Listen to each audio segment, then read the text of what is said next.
Guys, punta ako sa ilog.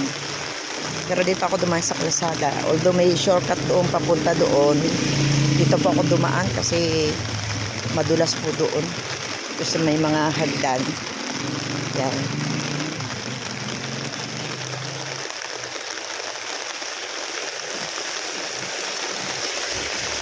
Kaya lang naman po ako pupunta ng ilog kasi may mga kaibigan din po tayo doon at titingnan natin kung sila ba'y na-rescue na rin dahil malapit lang po sila sa ilog.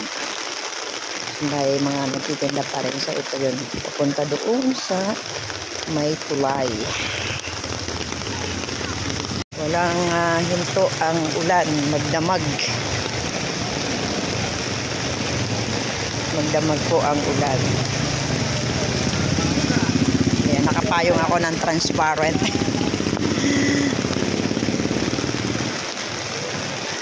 Ito na po yung tulay at ito naman yung pababa ng papuntang ilog. Yung sa dadaanan ko sana. So ayan, sisilip lang po ako dito sa may tulay kung tumataas na. Nung bagyong Ondoy, ito po ay tumaas. Nasa gutter na. Ayan. So marami rin pong lumubog ditong bahay na rescue. Yan na po yung ilog, guys. Dito pa lang ako sa may tulay. Tulay lang to po. So ayan po, lubog na ang mga yung damara, kung tawagin sa amin, yung mga cottage yan. So sa doon po kami sa may dulo doon, yung pinaliguan po namin dati. Ayan po. So yung mga katabing bahay, ayan, ito sa kabila. Woo! So malaki na po yung ilog, guys. Ayan. Gusto ko sanang bumaba pa doon, papunta doon, kaya lang medyo malayo na. So ayan po, ganyan po kalawak ang ano dito sa baha. So ayan o, may bangka. Yan yung mga pang-rescue. So far so good po, wala naman po ngayong na-rescue pa, pero syempre pinalilikas na po yan. Yan. Nalawak na oh, lawak. Sira na yung mga cottage na iba. Po yung kabila, ito yung mga papuntang Matiktik, papuntang Padling at papuntang Bakas. Yan. Oh, grabe na oh. So yung ibang bahay po sa tabi-tabi inabot na rin, pero di pa naman naabot dun sa may pinakadiki doon. Yan. Yan po aming update dito sa ilog. Ito rin po kasi ang binabantayan, ang ilog ng Norsagaray. Yan, guys. So itry ko lang, guys, na bumaba at tingnan ko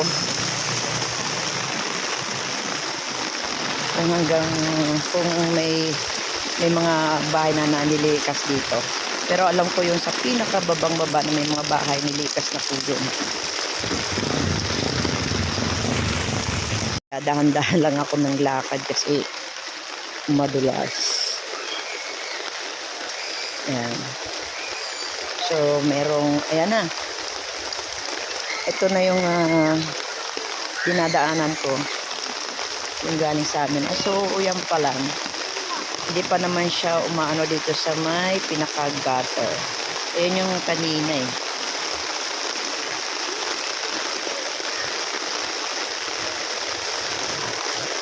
So ito yung, guys, yung dadaanan ko papunta sa amin.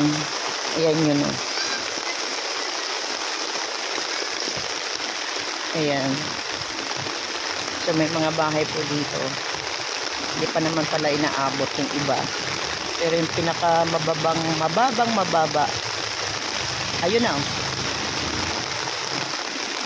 Ayun na, inabot na yung iba doon. Ito eh. Pero nung panahon ng Ondoy, umabot ko yan dito. Yan. Ibang bahay dito nagpa-elevate. Yan.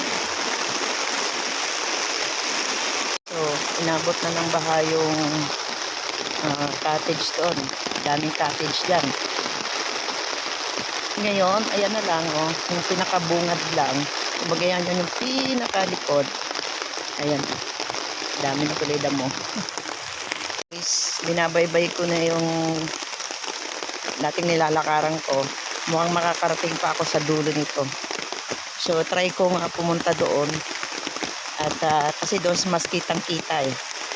Ayan, ayan na po, oh. Yung mga hindi pa naman naaabot dito. So, kung abutin man, so, elevated naman po yung ibang bahay. Ayan.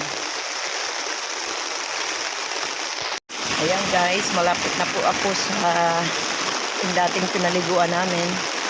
So, ayan, may mga tubig-tubig lang.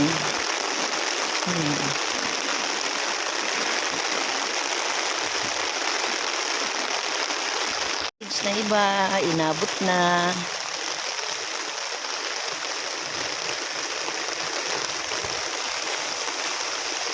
So, yung iba po talagang nasa kwan, inabot na ng baha. Yung mga nasa tabi talaga. Lubog na kasi yun eh. Yan yung mga cottage.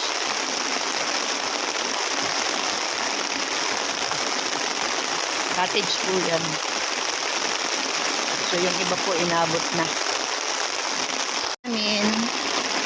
Pag may mga sasakyan, ayun, pag may sasakyan. Yan, pwede rin ako dumaan dyan mamaya. So, ito yung papunta na doon sa pinaliguan namin, nila Mang Wino, nila Padre Damaso, nila Sexy. Yan. Yun, naririnig na yung mga huni ng palaka. Ayan, nandito na po ako sa ilog. So, ayan. Ito na po yung pinaliguan po namin. Oh. Ay, lubog na. Ano, lubog na. Ayan po yung mga cottage. Lubog na po. Dito po sa dulo. Ayan na po. Ayan yung mga cottage na pinaliguan namin nila Mang Wino. Ito po yun.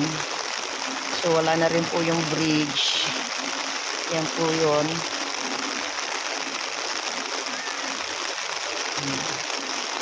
So, yan guys. So, sira na po yung mga cottage.